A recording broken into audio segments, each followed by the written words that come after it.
Steve Kornacki, we had this reporting yesterday that Chris Christie confirmed that he didn't have Michael Flynn on any of the lists to be National Security Advisor, to be Secretary of State, to be Secretary of Defense. So it's not like Acting Attorney General Yates was the first person to run in and say, I have concerns. Labeling her a political opponent today, his own transition was worried about him, seems like a stretch. Well, there were a lot of people, I think, right. You go before any of the questions about Russia, any of the questions about the phone conversation. There were a lot of people, and Chris Christie apparently included, who looked at Mike Flynn for other reasons having to do with his reputation when it came to management, when it came to his reputation for being somewhat of a hothead. Even, I mean, look, he was doing it on behalf of Donald Trump, so you could understand why Donald Trump maybe turned a blind eye. But the things he was saying on the campaign trail, campaigning for Donald Trump.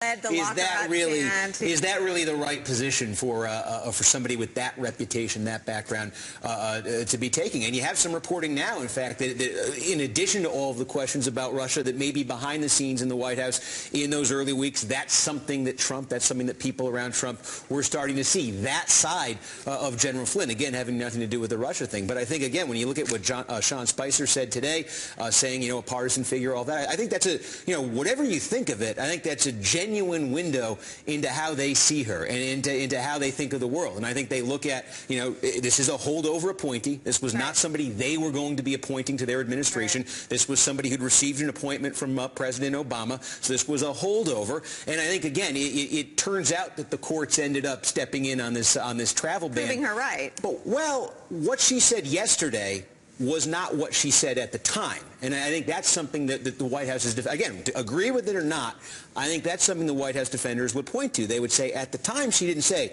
I think this is unconstitutional. At the time, I don't think this is lawful. At the time, your public statements But she was ostensibly fired for not enforcing a Muslim ban, which two courts have now thrown out. She seems pretty vindicated at this point.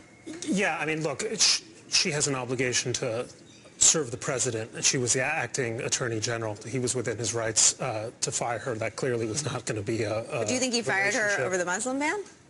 Yes, of course he fired her because she was refusing to carry out the order. You don't think there was any connection between her firing and the red flag she raised on Flynn? Well, we might find out, but my reporting at the time, and all of the reporting, was that it had to do with the refusal to carry out the order. It was a kind of a Saturday night massacre scenario. The airports were full of lawyers flooding. It was the night of the protest. But I just want to pick up on something you just said, and I think this is important for Republican-leaning voters to understand why there was so much alarm by so many people throughout Washington, across the political board, about Trump's ties to Russia, because you had, first, very strangely, a Republican candidate who was incredibly soft on Russia. You have all these unanswered questions that have come zooming back in the last few days about his business ties to Russia. And then you had, in the person of a national security advisor, a guy who had sat with Putin, taken money from RT, was having conversations with the Russian ambassador that were being monitored